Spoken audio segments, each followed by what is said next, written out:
Sport Fishing on the Fly is brought to you by Togen's Fly Shop, Maui Jim Sunglasses, and Hardy Rods and Reels. Good day everyone, and welcome to another segment on the bench. Here today I'm going to bring you up a favorite streamer of mine I've used over the years. It's been very successful. I don't think it's been shown anywhere. I haven't tied any for sale. It's just a fly I like using. I've been using some materials I had just kind of laying around, created this. It's been fishing very well. I've just shown it it's wet in the vise here. You can catch a lot of species with this one. So if you're a streamer fisherman, let's have a look. We'll pull up a seed here and have a look. I'm going to be using the size 2 streamer hook. This is Sprout Bend. I believe it's a partridge. Had a lot of those on my inventory. I'm going to be using some of this is guard hair, or the Underfur from Polar Bear. I saved bags full of that over the years using Polar Bear flies. I just thought I'd better bag up that look like good material and works really nice for the body. Just going to use some big salt water red Hackle there, a cape for the tail and the throat. Also we'll be using some mirror tinsel for the body here, nice about a size 10 tinsel.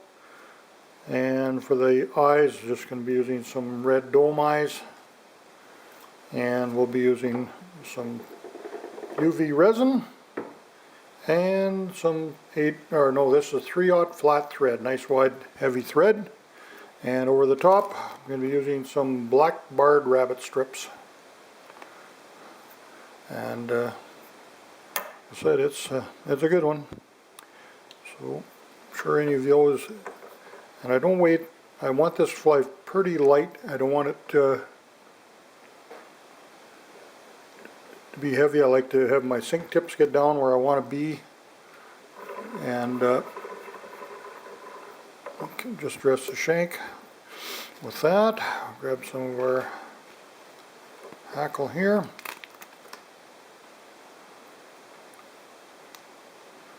Now just to get a nice picture off the side of the tail. A little weak. I'm going to get a little more on there. The one I showed you, the wet one there, I like just a little bit more on there. I just pulled that out of my box, dampen it up, showed it to you. There we go. And with that, get some tinsel. Like the silver on this shows through. You can use gold too. Now I'm going to put that on the side to me.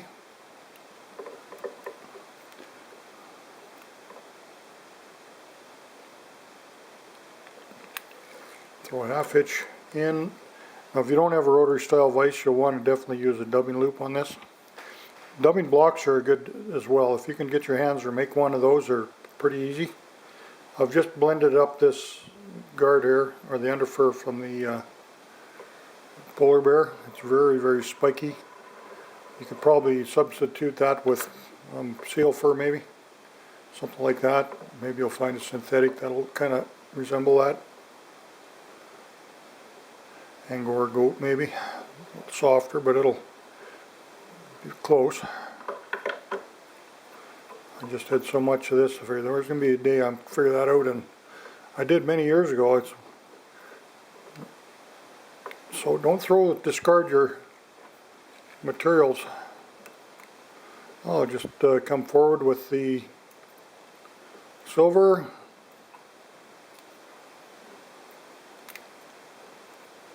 Tie that down. Smooth thread, make sure you get lots of good turns. It doesn't hold as good as the other classic waxed. And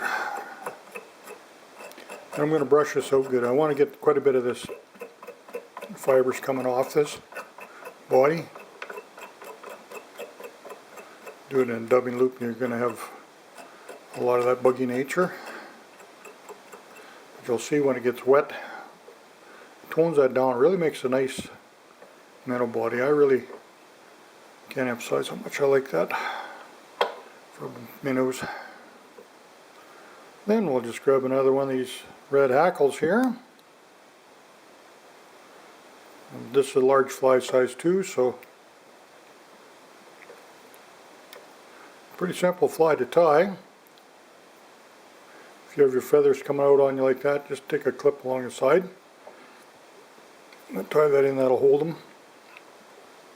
There, that'll be much more secure. A couple turns.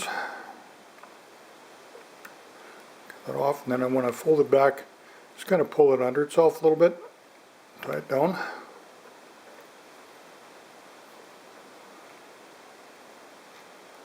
It's going to be a pretty big head on this fly. That's why I'm using white thread. Okay, we come into that. Then we have our black barred rabbit strips.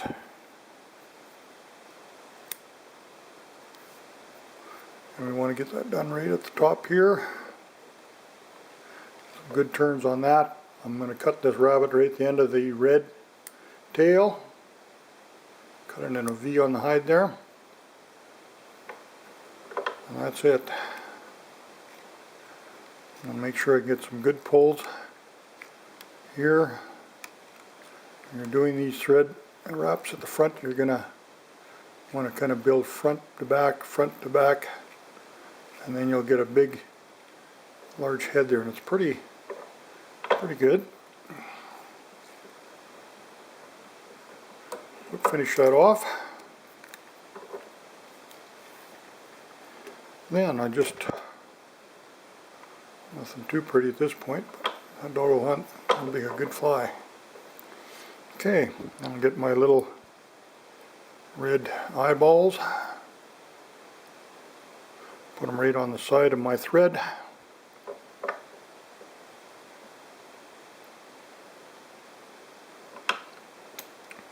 Come in here with some resin.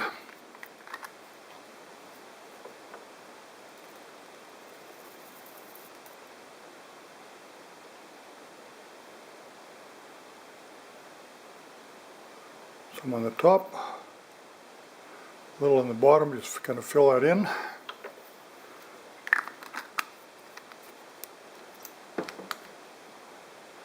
I'll cook that on my light.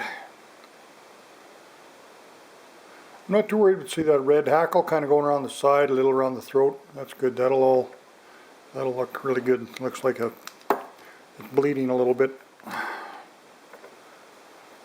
Lots of species been had with this one. Big browns, rainbows. We even got northern pike, bass, anything that swims. That's a pretty good bug. Not hard to tie.